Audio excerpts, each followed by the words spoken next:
Now more than ever, I think it's more important for us to have hobbies and passions that we actually care about. We take time to relax and to do these things. I think this distracts us from the fast-paced world that we live in today, especially with all these different avenues trying to get our attention. Companies will spend billions of dollars and hire the most knowledgeable behavioral scientists to try to get your attention. They do all of this just to keep your attention on a platform like Instagram or Twitter or YouTube. And if you spent even half of that time, even a fourth of that time on something that you were passionate about, it would make such a big difference in your life. I know for me, this really applies. There's countless times in the week where I find myself getting sucked into these platforms and spending too much time online. If I just took the time to actually sit down and live a more slow kind of lifestyle, I would learn so much more about not only myself, but the world that we live in. I think it's so important for us to read books these days. It slows our life down, and it really forces us to think about topics more deeply than we would if we were just watching a video on the same topic. I think physically sitting there with an actual paper book makes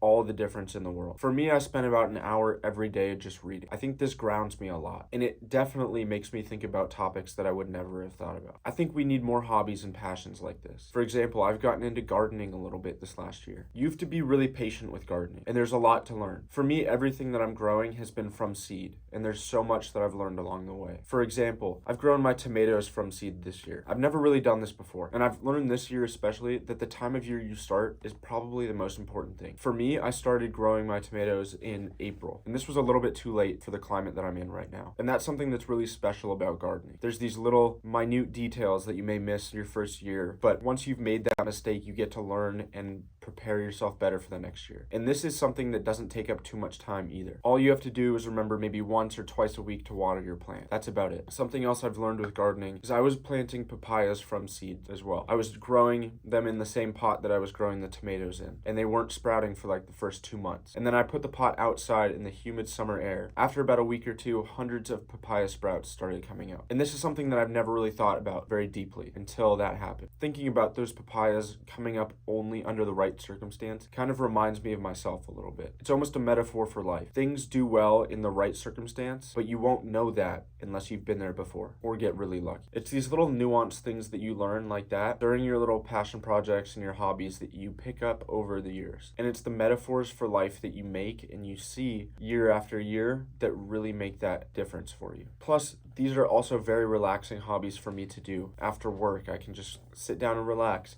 read a book. Or if I'm really stressed out, I can take some water out and go water my plants. It's very relaxing. It doesn't take any extra energy. And it's things like this that I would really encourage people to start doing.